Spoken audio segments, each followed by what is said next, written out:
Hello, everyone. This is Mr. Dave. I guess we'll call me an admin for the teacher responsible for this class. I'm gonna say I'm teaching you Spanish, but we'll say I'm responsible for the online portion of this class. This is Spanish 2. We should be doing this the work on the Apex course 2 to 3 times a week if you're going to be able to keep up with the amount of work that's necessary to pass this class. Some people have not logged in yet. I don't know if anyone is logged in yet. So there might be some confusion as far as like your responsibility for this class. In order to pass this class, you're going to need to log into the Apex course probably 2 to 3 times a week, if not more. And once you logged into the iLearn class, everything is going to be located right over here. So you're going to click over here on the Apex class. Right? Go ahead, open the link. You're going to sign in to iLearn Fall 2020 Spanish 1202 for you.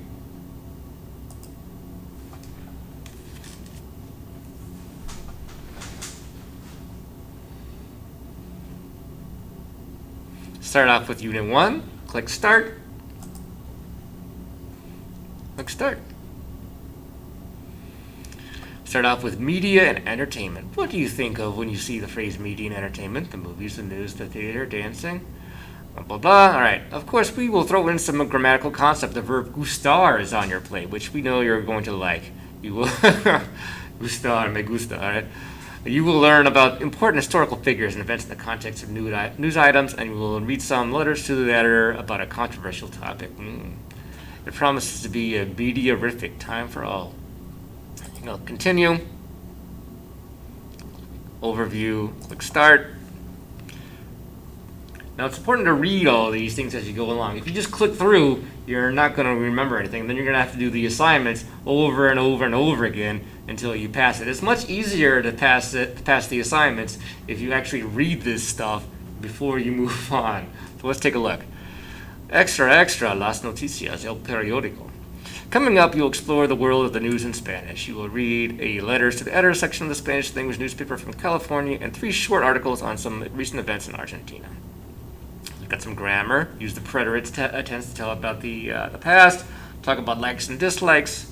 And vocabulary will express opinions about the news. Read and answer questions about historical events. So these are all the things we're going to learn today. Let's go on and get started for the study. Now over here we have a study guide.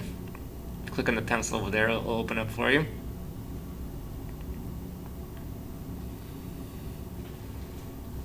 Now this is something you can do as you go along. If there's different things you can do, a PDF escape that you can use. I'll make another video later on to show you how to use that. But this is going to help you if you actually do the study guides, or at least be aware of the study guides and think about like what answers would go in here. That will help you out when you get the actual assignments. But if you look at it over here, we've got injustice in English. What is that in Spanish?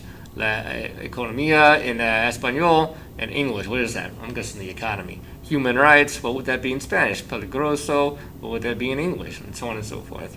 We've got some fill in the blank stuff over here. Use the words in the left column of the table below to complete a letter to the editor of your newspaper. Estimada señora, yo blank, I believe, think. That's great, okay, right?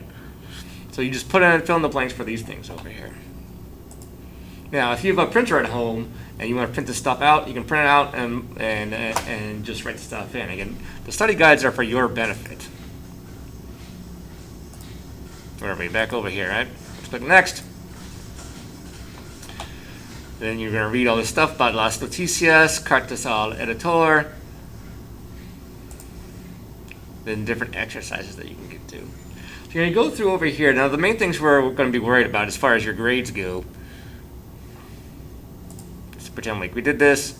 More vocabulary exercise. Do all these exercises. Don't do what I'm doing right now. Just click through these things because you're not going to learn anything. So when we get to the quizzes and the tests, more studying. So when we get to this section over here, this is part of the stuff where you're going to be getting your grades on. So we've got this stuff to worry about, All these things get added in. And again, these things are all graded automatically. So, you've reached the end of the study. Before moving on, complete your study guide, check your answers. I'm not ready to move on, but you get the idea. So you get study, and over here is get the quiz. Again, if you get over here and do the quiz and you're failing it, then you're going to have to do it all over again. So if you actually do all these study guides, two things: you'll actually hopefully learn something, and secondly, you'll actually pass the quiz. So the first time, not the 15th time. So if you get to a quiz and you fail it 3 times in a row, then you're going to have to let me know, and so I can reset it for you. So I'll go ahead and check this stuff, daily. But if I don't get to it right away, you gotta let me know. If for some reason like you're doing the stuff in the at 9 o'clock at night, and obviously I'm not gonna be checking my iLearn stuff at 9 o'clock at night. But you happen to be doing it at 9 p.m. for whatever reason, just send me an email, send me a message, and I'll go ahead and reset the quiz for you. Again, if you fail it a certain amount of times, you get locked out of it. Hopefully it never happens so you can pass everything 100% the first time because you're so great at Spanish. But if it doesn't, that's okay. Just let me know and we'll work on it. So this is where we should be, and I hope everyone has. I'll see you guys in the Zoom meeting today. I will see you then. Adios, muchachos y muchachas.